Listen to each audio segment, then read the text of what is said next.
घरात लग्नाची बोलणी, समोर कांदे पोहे, नवरदेव आणि त्याचे नातेवाईक बसलेले आणि अचानक काही मिनिटातच सगळं रिकामं. खुर्च्या तशाच, कप तसाच, पण नवरीच्या या कृत्यानं सगळ्यांचीच पळापळ झाली.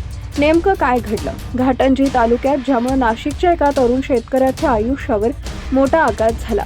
ही घटना आहे नाशिक जिल्ह्यातील नांदगाव तालुक्यातील बांधगाव येथील अविनाश चांगदेव कवडे याच्याशी संबंधित. लग्नासाठी मुलीचा शोध सुरू असताना त्यांचा संपर्क ऑनलाईन माध्यमातून घाटंजी रुग्णालयातील चोरंबा येथील सिमरन गौतम पाटील हिच्याशी झाला.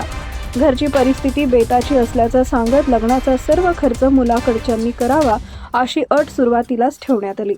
10 फेब्रुवारी 2026 रोजी अविनाश कवडे चोरंबा इथं पोहोचले. सुरुवातीला सर्व काही सुरळीत वाटत होतं, पण बोलणी सुरू असतानाच मोठ्या रकमेची मागणी करण्यात आली.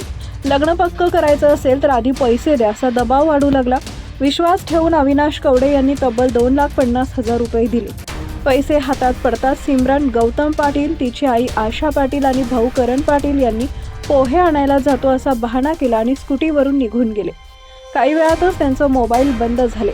त्यांच्यासोबत असलेले सुनील राठोड आणि माणिक पवार हेही पसार झाले.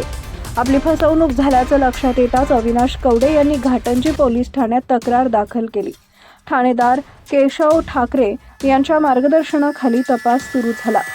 तांत्रिक तपासाच्या आधारे सिमरन गौतम पाटील, आशा पाटील, करण पाटील राहणार चोरंबा तसेच सुनील राठोड व माणिक पवार राहणार नंदपूर मोहा तालुका पुसद यांना अटक करण्यात आली.